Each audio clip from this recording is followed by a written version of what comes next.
Hi అండి. ఈరోజు KFC chicken చేస్తున్నానండి. దానికి కావాల్సినవి హాట్ అండ్ స్పైసీ పౌడర్ ఒకటి, మైదా ఒకటండి. ఇదిగోండి ఈ పౌడర్‌లో కొంచెం నీళ్లు కలుపుకొని పేస్ట్‌లా చేసుకోవాలండి. ఇది హాట్ అండ్ స్పైసీ పౌడర్ అండి. ఇంకేం అవసరం లేదండి. ఇది ఒక పౌడర్ ఉంటే చాలు. ఇదిగోండి స్కిన్‌తో ఉన్న లెగ్ పీసెస్ తీసుకున్నాను. స్కిన్ తోటి ఉండాలండి ఈ కేఎఫ్‌సీ చికెన్‌కి. ఈ లెగ్ పీసెస్ స్కిన్‌తో ఉండేటట్టు చూసుకొని తీసుకోండి మీరు. ఇదిగోండి ఇలాగ మిక్స్ చేసుకున్న ఈ మిశ్రమంలో ఈ లెగ్ పీసెస్ వేసి కలిపేసుకోవాలండి బాగా పట్టేటట్టు.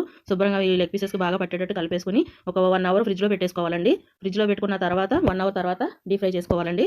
ఇదిగోండి ఇలా కలుపుకుంటున్నాను చూడండి. ఇదిగోండి కలిపేసుకున్నాను. ఈ ఫ్రిడ్జ్‌లో పెట్టేస్తానండి ఇప్పుడు. ఫ్రిడ్జ్‌లో పెట్టి ఒక 1 అవర్ తర్వాత చేసి చూపిస్తానండి మీకు.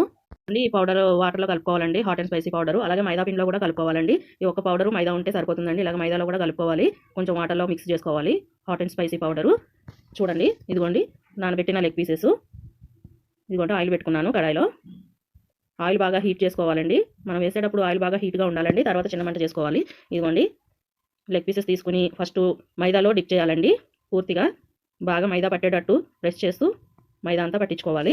తర్వాత దీన్ని నీళ్ళలో ముంచుకోవాలండి. పక్కన నీళ్ళు పెట్టుకున్నాం కదండి స్పైసీ పౌడర్ వేసుకున్న వాటరు. ఆ వాటర్లో ఒకసారి ముంచి తీసేయాలండి. ముంచి తీసేసి మళ్ళీ మైదాలో డిప్ చేయాలండి.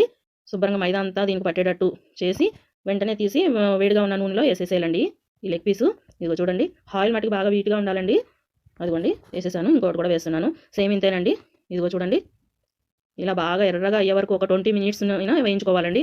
20-25 మినిట్స్ వేయించుకుంటే బాగా వేగుతుందండి. ఇదిగోండి చూడండి ఇలా రెడీ అయిందండి కేఎఫ్‌సీ చికెను. టమాటా కెచప్‌తో తింటే చాలా బాగుంటుందండి. చూడండి ఇంతేనండి ఇంకా. Okay bye. Subscribe my channel అండి. బాయ్.